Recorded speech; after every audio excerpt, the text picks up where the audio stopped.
Problem ये है ना, दुख तब होता है ना कि वो लोग नहीं समझ रहे हैं जिनको ये समझने की जरूरत है कि सोनम वांगचुक जी जो ये कर रहे हैं उनको इतनी जरूरत नहीं है। उनकी लाइफ बहुत वेल सेटल है, उनके पास इतना पैसा है कि उन्हें इस तरीके के या इतने दर्द झेलने की जरूरत नहीं है। सफर हम कर रहे हैं और वो हमारे लिए कर रहे हैं, फिर भी हम इस पर बात नहीं कर सकते हैं, और अगर करते हैं तो वो एंटी नेशनल हो जाते हैं। भाई कैसे? ये डेमोक्रेसी है, यहाँ पर हर इंसान बोल सकता है, समझा। और मुझे लगता है उस टाइम आजादी के लिए लड़ना फिर भी आसान था, क्योंकि लोग अवेयर थे और लोगों को बाहरी किसी से लड़ना था। यहाँ प्रॉब्लम पता क्या है कि हमें अपनों से ही लड़ना पड़ रहा है। हम अपने ही घर में, अपने ही पड़ोस में और अपने ही देश के लोगों को समझा रहे हैं कि यहाँ के लोग बिक चुके हैं, ये सिर्फ अपने लिए जी रहे हैं, इन्हें देश की कोई परवाह नहीं है। पूरा सिस्टम बिक चुका है भाई। ये बात मतलब लोगों को समझने में सालों लग जाएंगे, जिस तरीके के लोग अंधभक्ति में जुटे हुए हैं। यार तुम कैसे भगवान मान सकते हो उनको? मुझे समझ नहीं आता है, एक चपरासी का भी एग्जाम होता है, उसको लीक करा के ये अपने लोग भर लेते हैं।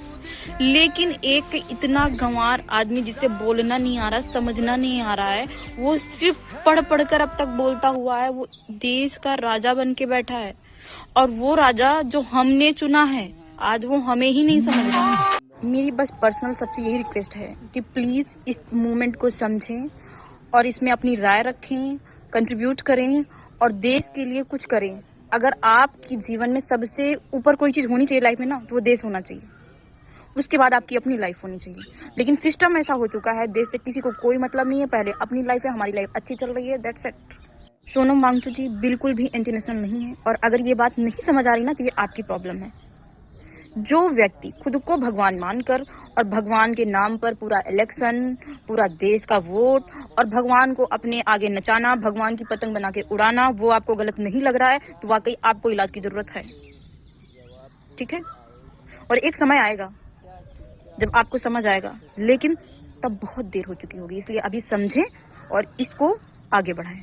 ठीक है? आप लोगों से पूछता हूँ, भारत की जनता को अपने बच्चों की जान और ज़िंदगी यानी कि शिक्षा ज़्यादा प्यारी है या प्याज? जी हाँ, अनियंस। आप लोग सोच रहे होंगे इसका तो दिमाग भी गया है। बताता हूँ। आपको पता है भारत की जनता के आंदोलन की ताकत? 3 बार भारत में सरकारें गिरी। एक बार 1980 में केंद्रीय सरकार गिरी और 98 में दिल्ली की सरकार गिरी, और उसी साल राजस्थान की सरकार गिरी जनता की आंदोलन के वजह से। और वो आंदोलन किस बात पे थी? प्याज, अनियन प्राइसेस। प्याज की कीमत से भारत में सरकारें गिरती हैं। और यहाँ हम बात कर रहे हैं बच्चों के जीवन की। 20 से ज़्यादा आत्महत्याएं हुई हैं इस साल, और भी होंगे इससे दुगना चौगना अगले सालों में, और आपके घर की भी बारी आएगी। तो क्या इस आंदोलन से एक जवाबदेही तक नहीं लाई जाएगी? क्या एक इस्तीफ़ा नहीं होगी? 20 जुलाई को मेरे साथ संसद की तरफ मार्च कीजिएगा। हमारी ताकत आप ही हैं, वरना मैं कौन होता हूँ? मैं क्या होता हूँ? मैं तो एक अकेला, भूखा, नाचीज़ इंसान हूँ।